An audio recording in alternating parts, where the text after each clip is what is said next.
आपका स्वागत है हमारे YouTube and Facebook page, YouTube channel and Facebook page fresh फंडा पे। चलिए आज हम लोग डिस्कस करेंगे ASME section 8 division 1, ASME section 8 division 1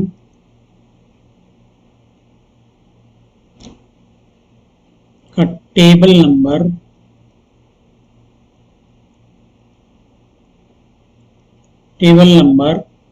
UCS 56-4 के। इसमें हम लोगों ने पिछले क्लासेस में पढ़ चुका है UCS 56-3। इस टेबल तक हम लोगों ने कंप्लीट कर लिया है, जिसमें हमने पोस्ट वेल्ड हीट ट्रीटमेंट के बारे में पढ़ा था। वो P नंबर के हिसाब से कि मटेरियल कौन कौन सा होना चाहिए। इस सेक्शन में हम करेंगे post weld heat treatment, PWHT means post weld heat treatment requirement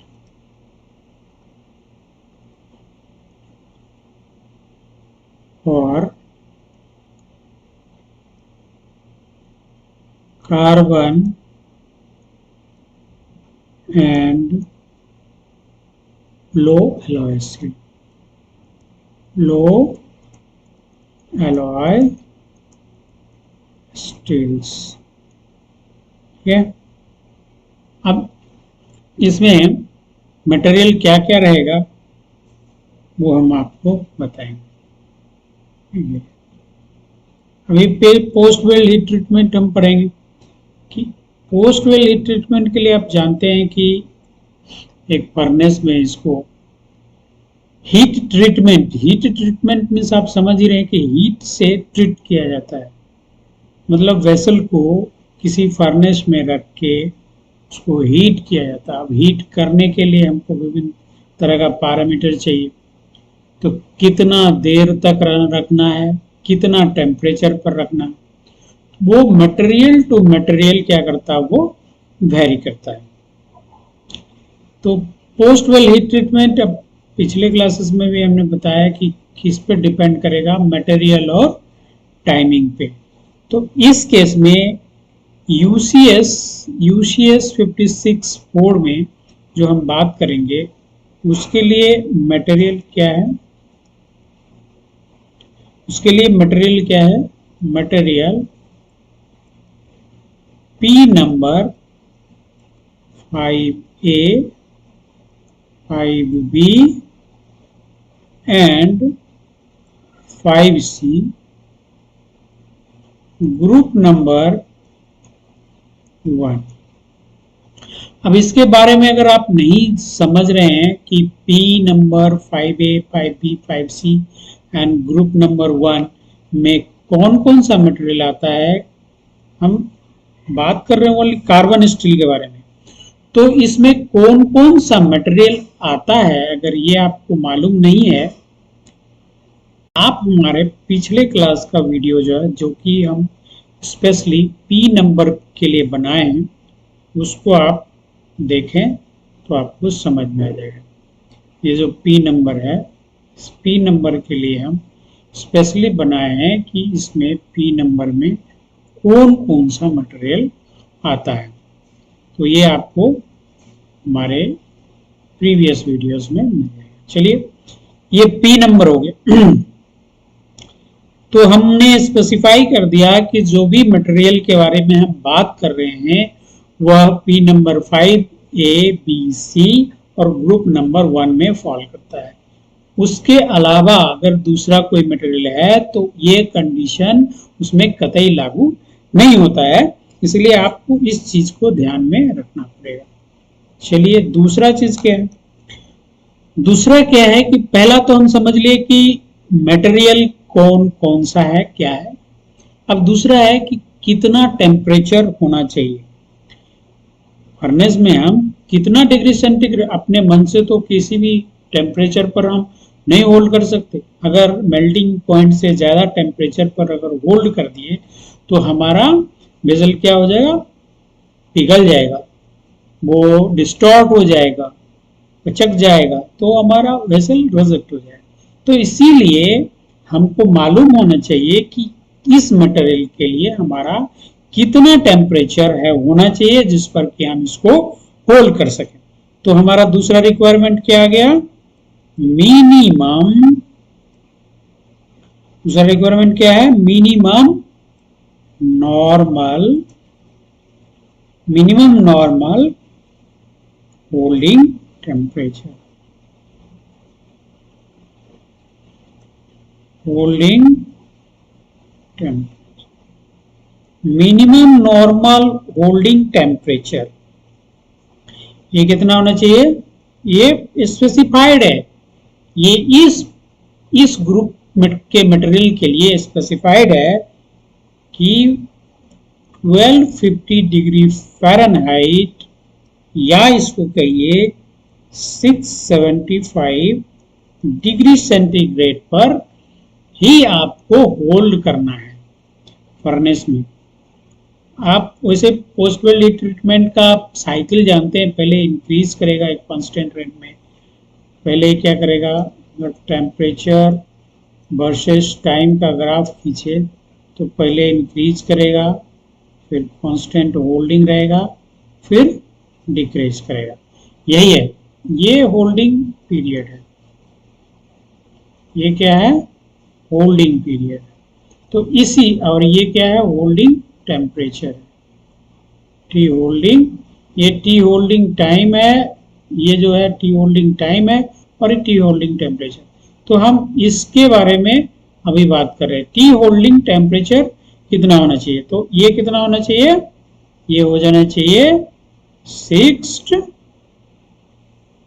ये कितना है 1250 डिग्री फ़ारेनहाइट, या इसको बोलिए 675 डिग्री सेंटीग्रेड। हम इसके बारे में बात कर रहे हैं, ठीक है। तो आप समझ गए कि normal minimum holding temperature 1250 degree Fahrenheit होना चाहिए, या फिर आपको 675 डिग्री सेंटीग्रेड होना चाहिए। जब आपको मिल गया कि नॉर्मल टेम्परेचर कितना होना चाहिए, होल्डिंग टेम्परेचर, तब आप बात करेंगे कि कितना देर इसको होल्ड करना चाहिए, यहां से यहां कितना होना चाहिए, कितना टी होल्डिंग टाइम होना चाहिए।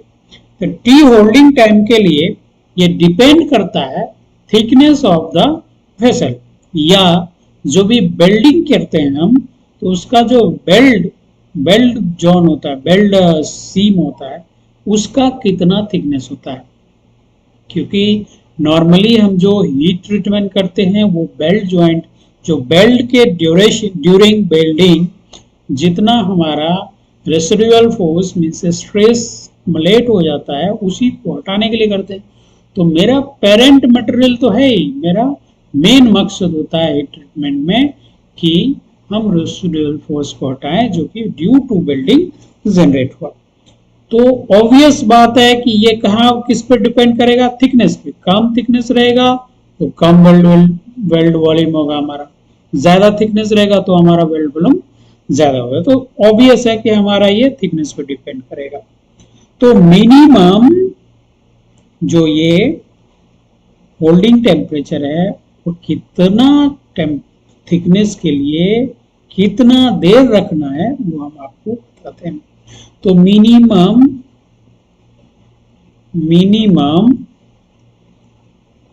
होल्डिंग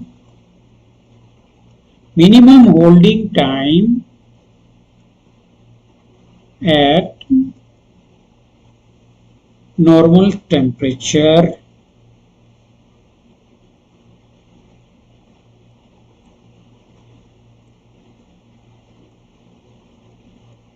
जो कि ये है मिनिमम नॉर्मल होल्डिंग टेम्परेचर जो है और नॉर्मल थिकनेस,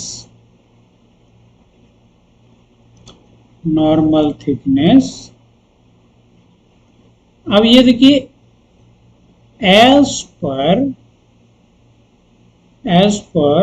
UW 40F, ये UW 40F में स्पेसिफाइड किया, इसको फुलफिल करता है। ठीक है, तो केस फर्स्ट आता है, ये हम 3 केस में बात करेंगे। एक रेंज होना चाहिए कितना से कितना थिकनेस पे कितना होल्डिंग टाइम होना है। तो पहला जो हम रेंज बात करेंगे वो पहला होगा टी हम यहाँ पर रिप्रेजेंट करते हैं कि वो थिकनेस कितना है। टी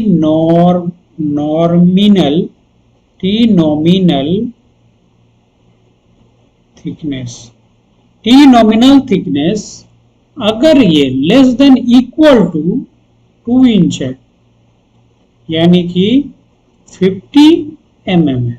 देखिए केस आया कि अगर थिकनेस जो है, ये सेल का जो थिकनेस है, ये टी नॉमिनल जो है, क्योंकि ये बिल्डिंग हुआ तो इसी पर डिपेंड करता है।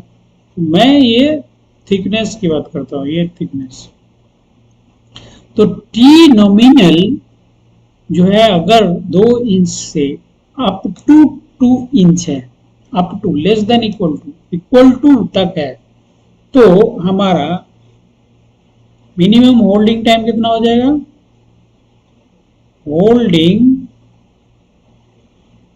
होल्डिंग टाइम क्या हो जाएगा? तो हम इस केस में मिनिमम 15 मिनट, एक केस है कि 15 मिनट मिनिमम होता है, और हमारा नॉर्मल क्या होता है? 1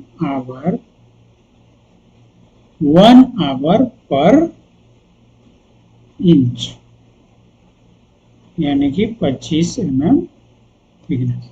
देखिए इसको आपको समझना पड़ेगा कि अगर मान लेते एग्जाम्पल से हमको समझाते हैं आपको कि हमारा वेसल का थिकनेस है, थिकनेस ऑफ वेसल प्लेट जो है उसका थिकनेस 50 mm, 50 mm है। ठीक है, तो इस केस में हमारा होल्डिंग टाइम कितना होना चाहिए? होल्डिंग टाइम देखिए 1 आवर क्या है? 1 आवर पर इंच। तो ये 50 mm मीन्स क्या हो गया? 25 mm प्लस 25 mm। ठीक है, 2 बार, यानी 2 इंटू एक 25 mm के लिए कितना? 1 आवर, तो यहाँ पर 1 आवर कितना हो गया? ये 2 आवर। तो जब हमारा 50 mm थिकनेस का वेसल है तो हम उसको 2 आवर हमको होल्डिंग रखना पड़ेगा। अगर ये लेस देन 25 mm है तो कितना रखना पड़ेगा? 1 आवर। अगर उससे कम है, 14 mm है, तो कितना रखना पड़ेगा? 1 आवर। ठीक है, तो ये हमारा हो गया एक फर्स्ट क्राइटेरिया। ये फर्स्ट क्राइटेरिया हमारा क्या हो गया कि हम कितना टेम्परेचर पर इसको रखेंगे। ठीक है, चलिए अब हम आपको दूसरा क्राइटेरिया दिखाते हैं कि अभी हम क्या देख रहे थे? Minimum holding time. अब उस मिनिमम होल्डिंग टाइम का सेकेंड पार्ट देखते हैं कि अगर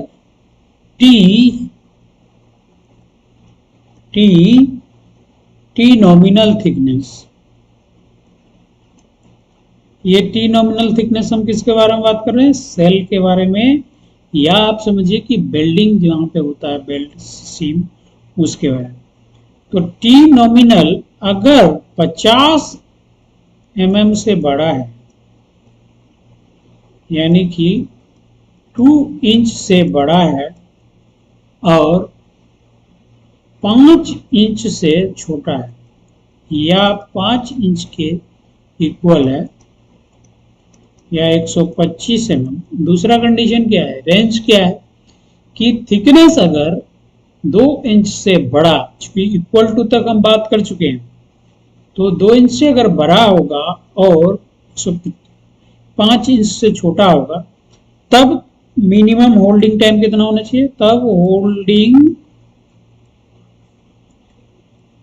टाइम क्या होना चाहिए। तो इस केस में होल्डिंग टाइम 1 आवर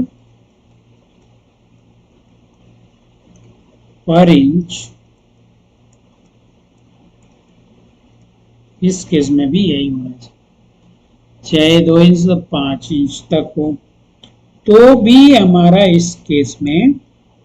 लेकिन अब कहेंगे कि फर्क क्या है, तो फर्क ये है कि यहां पर मान लीजिए एग्जाम्पल हम लेते हैं, एग्जाम्पल ये है कि अगर सेल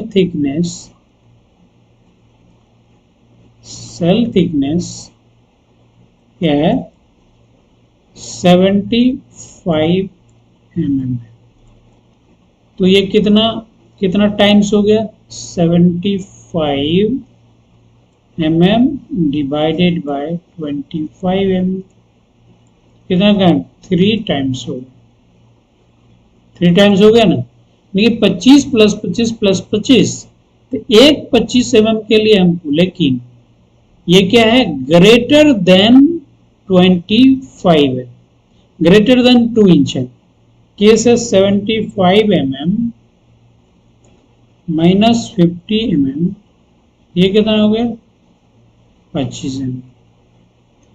केस में ये केस क्या लागू हो रहा है, जब थिकनेस ग्रेटर देन 2 इंच है, greater than 2 inch, greater than 2 inch, तो ग्रेटर देन 2 इंच कितना है, ग्रेटर है 25 mm ग्रेटर है, तो होल्डिंग टाइम कितना होगा।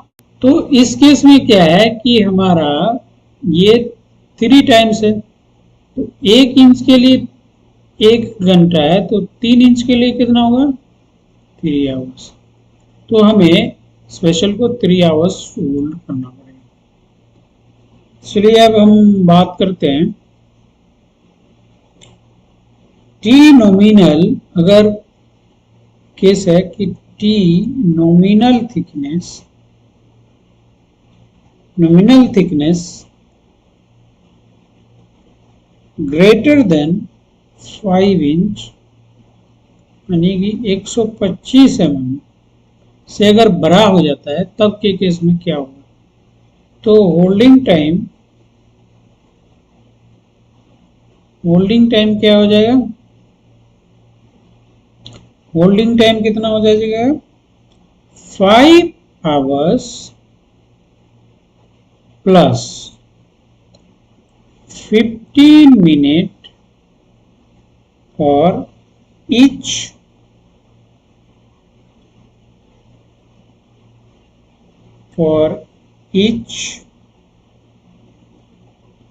additional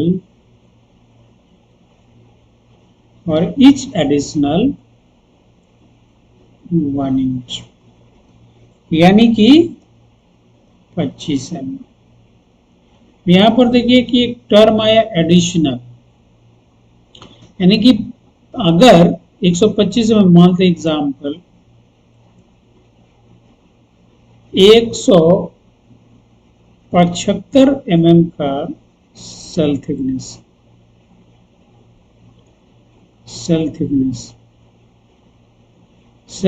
अगर 175 mm है, तो इस केस में हमारा क्या हो गया, तो 125 mm से कितना बड़ा है, 175 mm माइनस एडिशनल थिकनेस अगर निकालते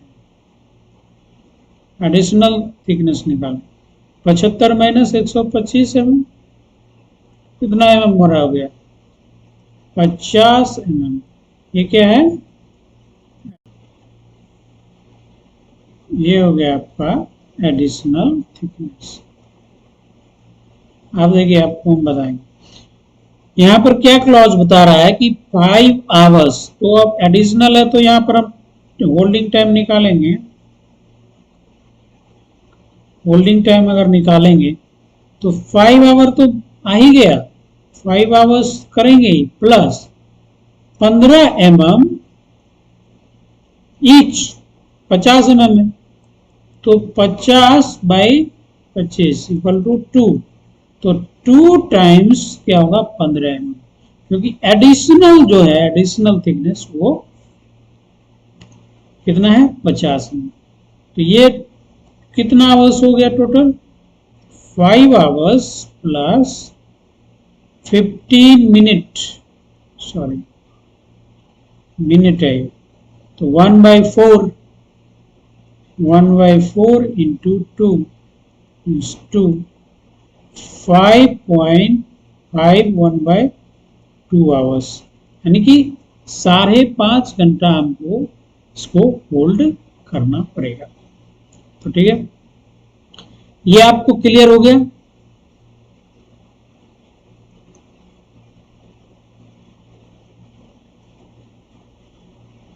चलिए, यहां तक आपको अगर कोई दिक्कत हो तो हमसे पूछ सकते हैं आप कमेंट बॉक्स में कि क्या होगा।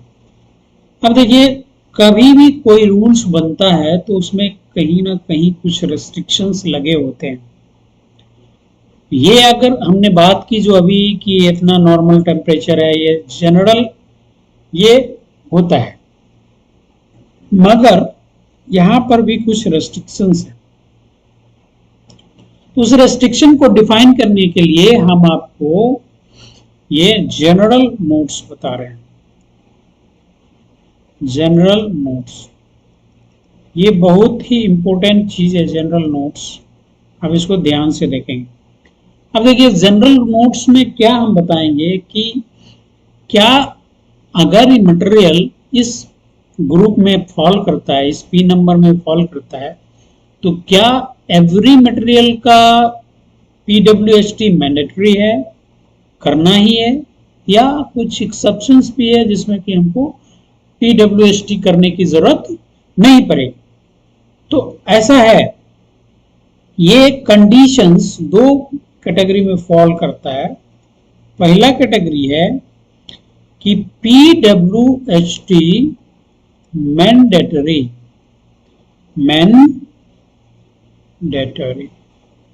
पहला कैटेगरी है कि PWST मैंडेटरी है, इसको करना ही करना है। जब आपका P number 5A, 5B, 5C and group number 1 का मटेरियल है तो आपको PWST मैंडेटरी करना है। लेकिन बट, यहां पर बट आ गया, कंडीशंस दिखा रहा है कि कुछ ऐसे केसेस हैं जिसमें आपको मैंडेटरी PWST करने की जरूरत नहीं है, यानी कि सारा का सारा मटेरियल को PWST करना है, ऐसा कोई जरूरी नहीं है। तो हम वही चीज बता रहे हैं। तो यहां पर जो क्लॉज लिखा है, इस क्लॉज में लिखा क्या है कि एक्सेप्ट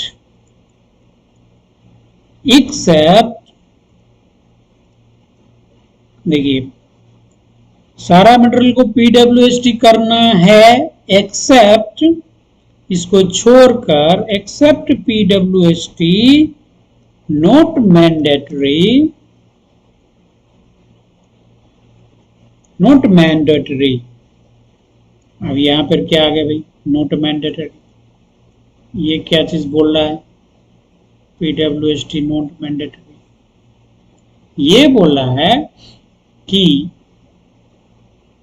जो नॉन मैंडेटरी पार्ट हम आपको बताएंगे, उस पार्ट को छोड़ने के अलावा आपको सारे पार्ट्स में, सारे मटेरियल्स में आपको पीडब्ल्यूएसटी करना है।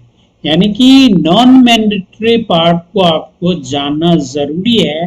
अगर वो आप जान जाते हैं तो आपको मैंडेटरी पार्ट अपने आप समझ में आ जाएगा कि ये मैंडेटरी है। तो हमें ध्यान किस चीज पे देना है?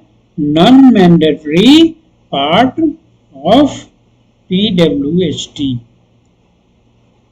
पीडब्ल्यूएसटी is mandatory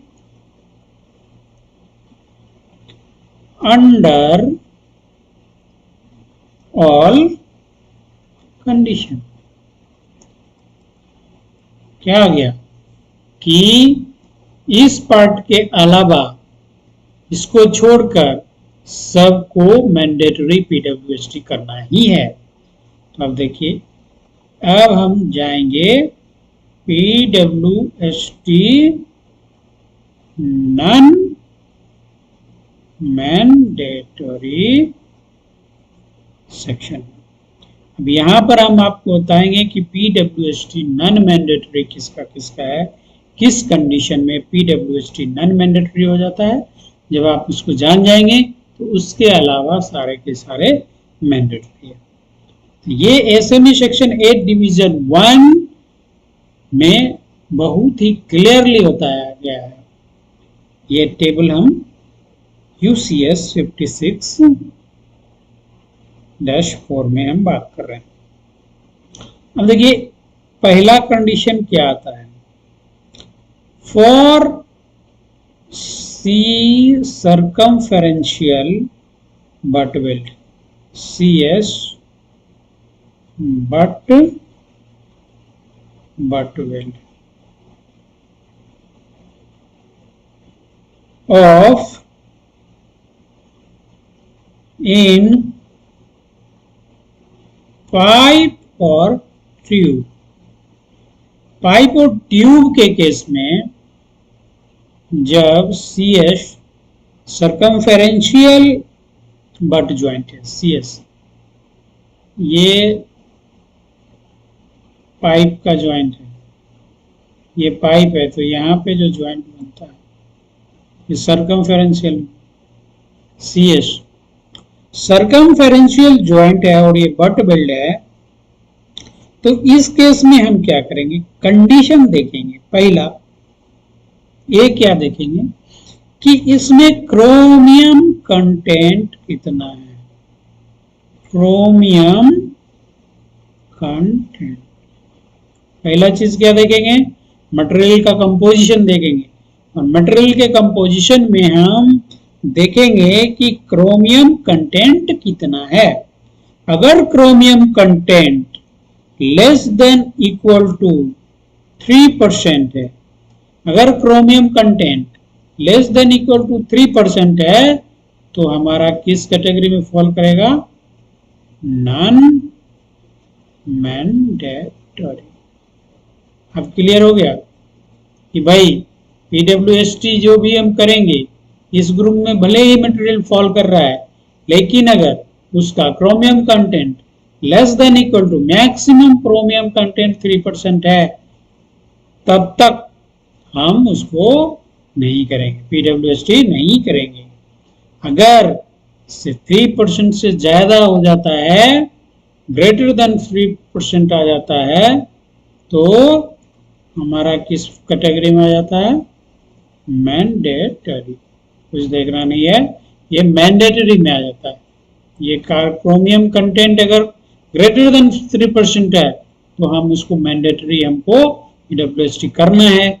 अगर नहीं है, लेस देन इक्वल टू है, मैक्सिमम 3% है, तो उनको पीडब्ल्यूएसटी करने की जरूरत नहीं है। तो ये समझ गए, एक कंडीशन ये हो गया।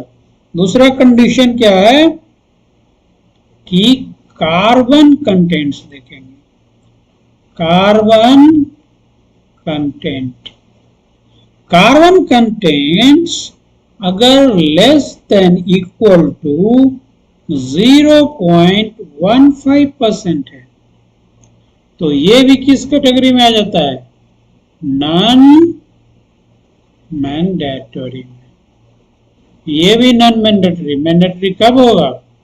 जब 1.5% से 0.15% से ज्यादा आ जाएगा तो मैंडेटरी में आ जाएगा। यानी कि अब आप जान गए कि नॉन मैंडेटरी, तो इसलिए यहाँ पर ये क्लॉज पहला जो लिखा है BWST mandatory except non mandatory, इसको छोड़कर, इस क्लॉज में जो भी आता है इसको छोड़कर सभी उस मैंडेटरी में आता है। ठीक है, सी हम देखेंगे, सी हम देखेंगे तीसरा कि T nominal thickness, T nominal thickness, nominal thickness अगर less than equal to 5/8 inch है या 16 mm बोलिए, अगर ये है तो ये भी क्या आता है, नॉन मैंडेटरी में आता है, इस कैटेगरी में फॉल करता है, नॉन मैंडेटरी।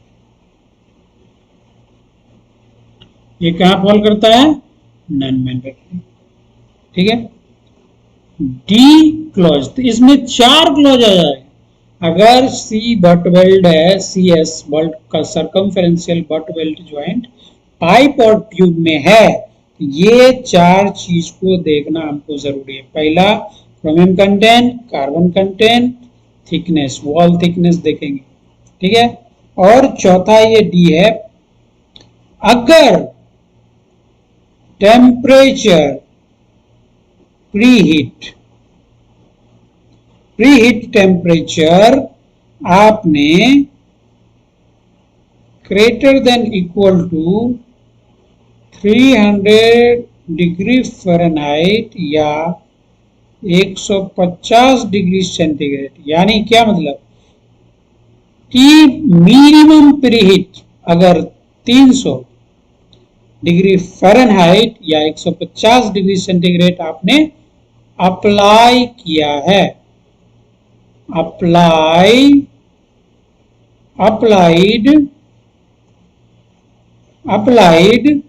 तो हमको मैंडेटरी नहीं है, कोई जरूरत नहीं है हमको किसका, PWST का। तो पहला ये 4 चीज को आप क्रॉस चेक करेंगे, A B C D, किस केस में, इस केस में। चलिए अगले पर ले चलते हैं आपको।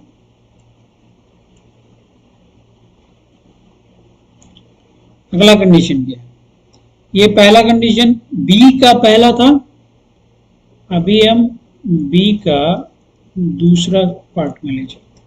बी का दूसरा पार्ट में, बी का दूसरा पार्ट में है क्या कि मटेरियल जो है पाइप और ट्यूब है, पाइप और ट्यूब है, प्लस ये नॉन प्रेशर पार्ट,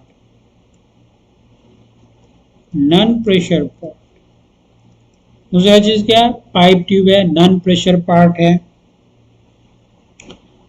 एंड जो पहला क्लॉज बताए थे बी का जो पहला क्लॉज बताए थे उसमें बी में 1A 1B 1C को अगर फॉलो करता है, 1B 1C को अगर फॉलो करता है तो देखिए तो क्या होगा, तब इसमें क्या होना चाहिए, एक ही अभी थिकनेस पर क्राइटेरिया अगर आ जाता है तो क्या हो जाता है कि फिलेट वेल्ड है।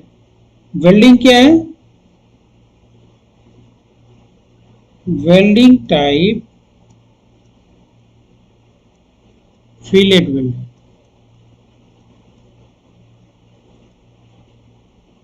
यानी कि ये ये क्रोमियम कंटेंट, ये कार्बन कंटेंट, ये थिकनेस, वो 3 चीज को फॉलो पूरा करता है, पाइप ट्यूब है, बट ये नॉन प्रेशर पार्ट है। क्या है, non pressure part.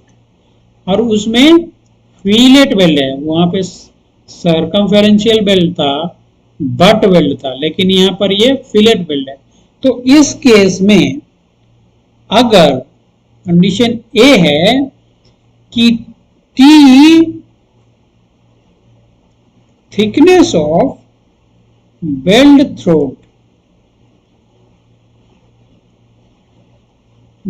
Throat thickness less than equal to half inch या 13 mm है। समझ रहे हैं? पाइप है, लेकिन थ्रोट थिकनेस क्या होता है कि आप अगर वेल्डिंग कर रहे हैं, ठीक है, तो यहां से ये रूट है और यहां पर फेस, तो इसके बीच का जो ये डिस्टेंस होता है, ये जो डिस्टेंस है, ये क्या है? ये थ्रोट थिकनेस। ये क्या है? Throat thickness. अगर ये throat thickness less than equal to half inch या 13 mm है किसी भी फिलेट में, जो कि इस क्राइटेरिया को फुलफिल करता है, तो इस केस में भी ये नॉन मैंडेटरी है। कोई जरूरत नहीं है कि हम इसका पोस्ट वेल्ड हीट ट्रीटमेंट करें, ये नॉन मैंडेटरी है। बड़ा ध्यान से देखिए, ये नॉन मैंडेटरी है, आपको पता चल गया। यानी कि 13 mm से अगर ज्यादा है तो हम मेरा पोस्ट वेल हीट ट्रीटमेंट करना जरूरी है। अगर 13 mm से कम है तो हम नहीं। ये क्या 13 mm? 13 mm ये थ्रोट थिकनेस है, ठीक है। अगर हम टी प्रीहीट अगर हमने greater than equal to 300 degree Fahrenheit या 150 डिग्री सेंटीग्रेड अप्लाइड, क्या है? अप्लाइड। अगर इसको हमने अप्लाई किया है तो भी हमको कोई जरूरत नहीं है कि पोस्ट वेल्ड ट्रीटमेंट करना, ये भी नॉन मैंडेटरी हो जाता है। चलिए अभी बी का ही हम तीसरा पार्ट बता रहे हैं आपको। बी का क्या हम तीसरा पार्ट करते हैं। For pipe and tube material meeting the requirement of और pipe and tube material meeting requirement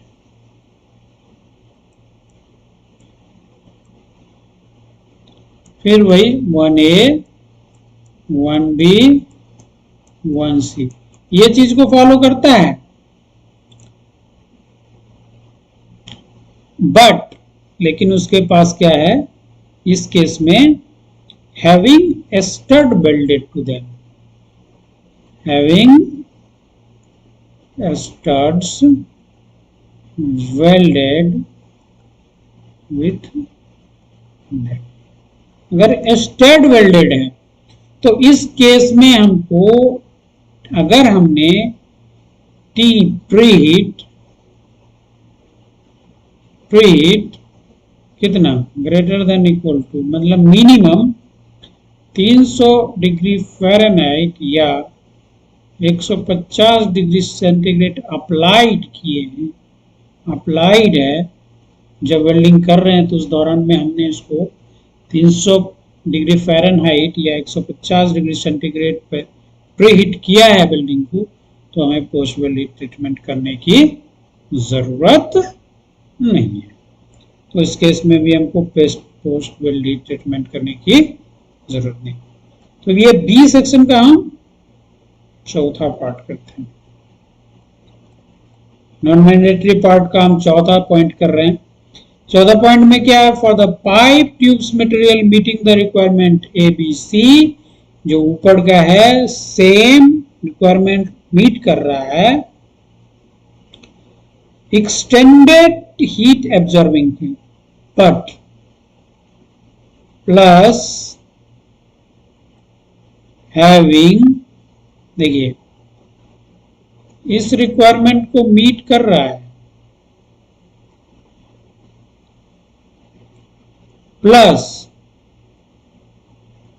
plus having fins plus having fins plus having extended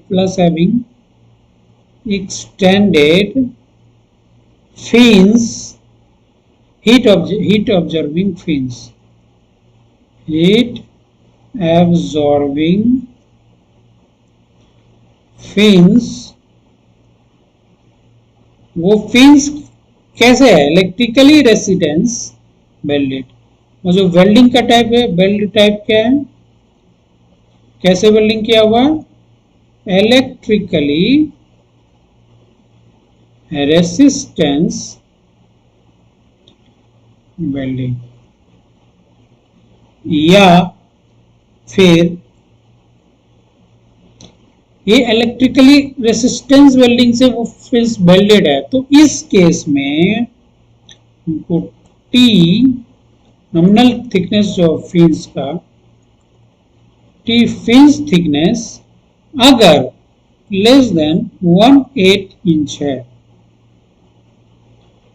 या 3 mm है तो हमारा नॉन मैंडेटरी है, हमको कोई PWST करने की जरूरत नहीं है. इसी में अगर बी केस क्या आता है, इसी में बी केस आ जाता है आपको. बी केस क्या है?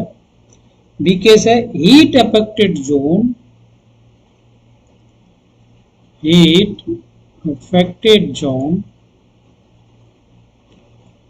heat affected zone does not encroach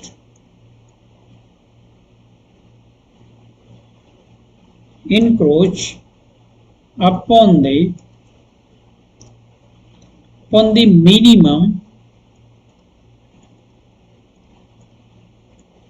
minimum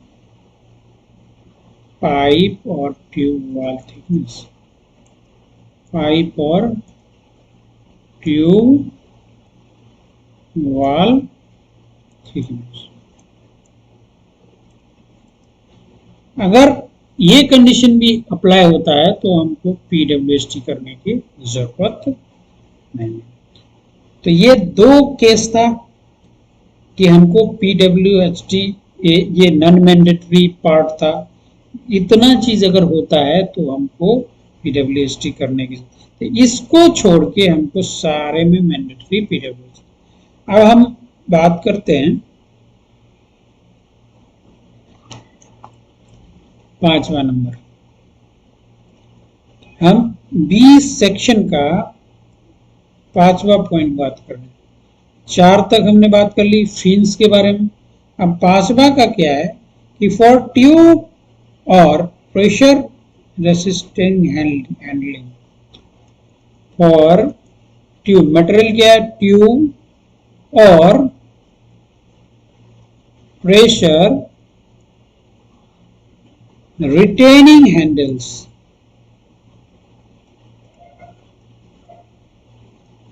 pressure retaining handles and inspection plugs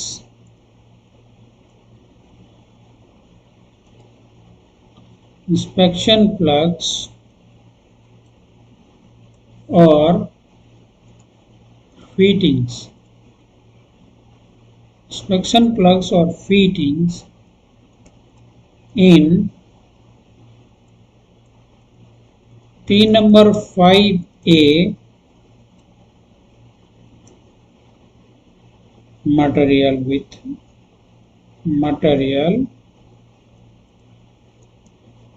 with a specified chromium content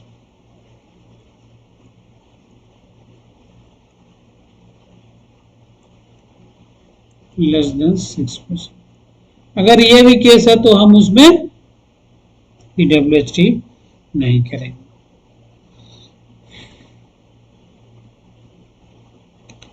that are secured by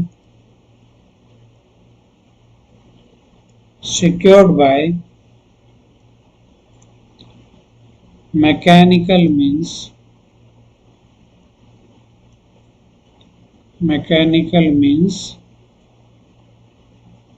that is tube expansion, shoulder construction,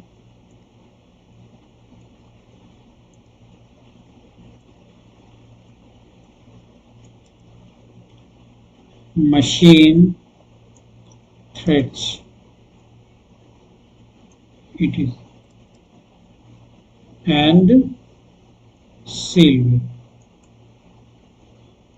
तो इस condition में भी हमको seal welded, इस condition में भी हमको पीडब्ल्यूएसटी करने की कोई आवश्यकता नहीं।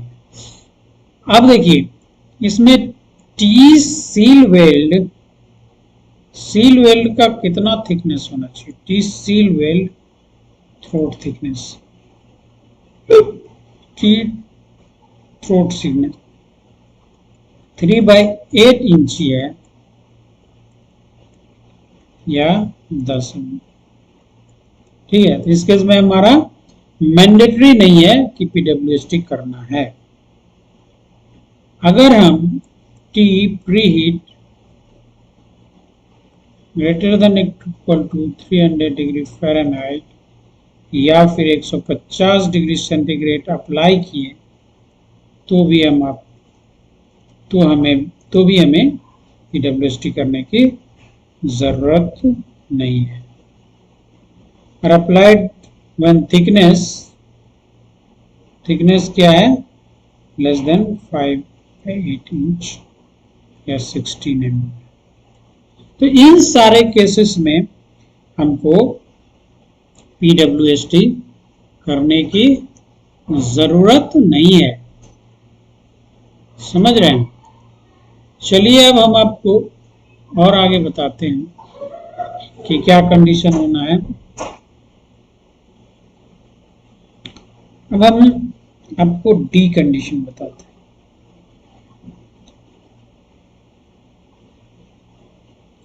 अब आपको हम सी मैंने ए में बताया था आपको, एक बी में हमने 5 पॉइंट डील किए। अभी हम सी में चलते हैं। अगर क्या बोलता है कि इम्प्रैक्टिकल टू पीडब्ल्यूएसटी, एक वर्ड है इम्प्रैक्टिकल टू पीडब्ल्यूएसटी मीन्स क्या हुआ, मीन्स हुआ कि जो हमने आपको भी टेबल में बताया था उस टेम्परेचर पर उस वेसल को, किसी वेसल को का पीडब्ल्यूएसटी करना इम्प्रैक्टिकल है, पॉसिबल नहीं है। तो उस केस में हमें क्या करना चाहिए, तो उस केस में एक हमको एक्सेप्शंस दिया हुआ है कि मटेरियल चाहे 5PA 5B pin number 5A BC group number 1 में है और वो स्पेसिफाइड टेम्परेचर पर नहीं कर रहा है, तो हमारा परमिसेबल टेम्परेचर क्या है। यहां पर परमिसेबल टेम्परेचर है, परमिसेबल होल्डिंग टेम्परेचर कितना है, ये 1200 डिग्री फ़ारेनहाइट पे यानी कि 650 डिग्री सेंटीग्रेड पे कर सकता है। लेकिन इसके लिए हमको होल्डिंग टाइम में फर्क करना पड़ेगा। कंडीशन क्या है, सब्जेक्टेड टू कंडीशन क्या है, टी नॉमिनल थिकनेस अगर less than equal to 2 inch है, 50 mm है, तो हमारा होल्डिंग टाइम कितना हो जाएगा, होल्डिंग टाइम हो जाएगा ग्रेटर इक्वल टू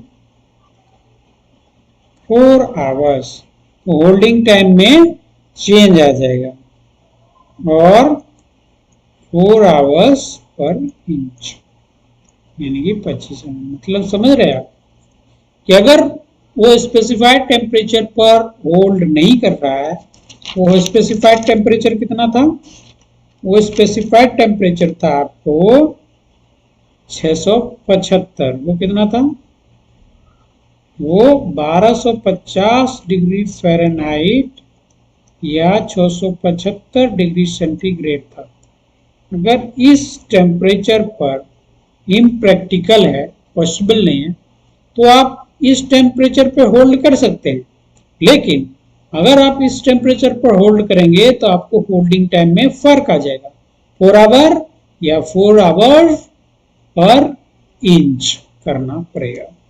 जब आपका थिकनेस क्या है, 2 इंच से कम है। अगर थिकनेस नॉमिनल, अगर nominal thickness greater than 2 inch है, यानी कि 50 mm है, तब आपको क्या करना पड़ेगा, तब आपको ग्रेटर देन इतना है और लेस देन इक्वल टू कितना है, 5 इंच।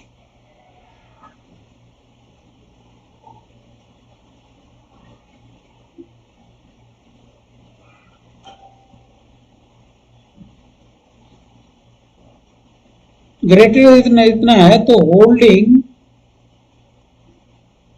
होल्डिंग टाइम क्या हो जाएगा, होल्डिंग टाइम हो जाएगा less than equal to 4 times of holding time. जो आपने होल्डिंग टाइम्स दिया है उसका वो 4 टाइम्स होल्डिंग हो जाएगा। एक ही केस रखिए, ग्रेटर देन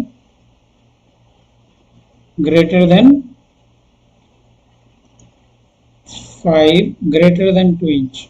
अगर 2 इंच से बड़ा है तो उस केस में हमारा holding time less than equal to 4 times of holding times.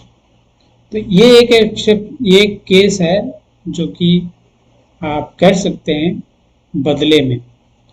क्या है बदले में, अगर वो इम्प्रैक्टिकल है तो उस केस में क्या करेंगे, तो उसका ये एक सॉल्यूशन है कि हम PWSD हमको कितना पे करना है।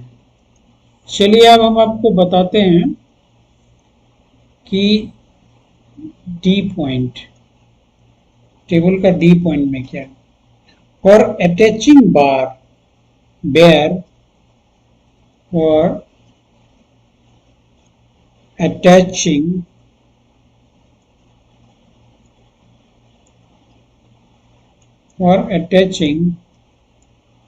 bare thermocouple, bare wire thermocouple, attaching bare wire thermocouple by capacitor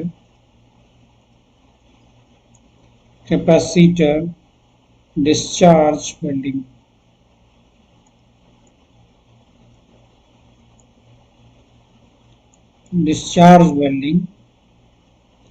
or electric resistance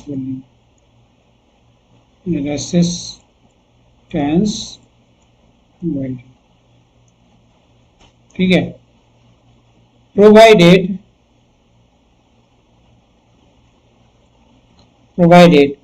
पहला पहला बात क्या है, provided the requirements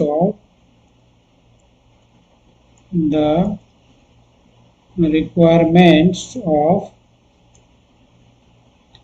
UCS 56G।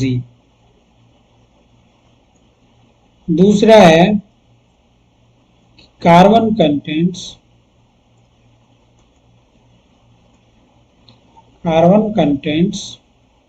Less than equal to 0.15%। तीसरा है कि T wall thickness greater than equal to 0.20 inch की 5। तो इस केस में भी हमको नॉन मैंडेटरी होता है।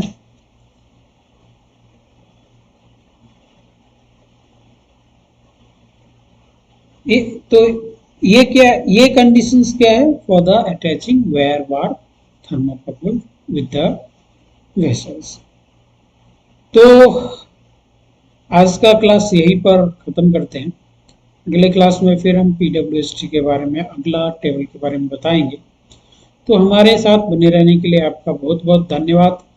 अगर ये हमारा वीडियो आपको इंफॉर्मेटिव लगे, कुछ लगे कि आपको टेक्निकल जानकारी मिल रही है, तो आप इसे अपने दोस्तों के साथ शेयर करें, सब्सक्राइब करें और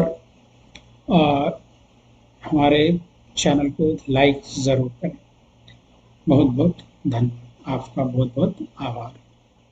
थैंक यू वेरी मच।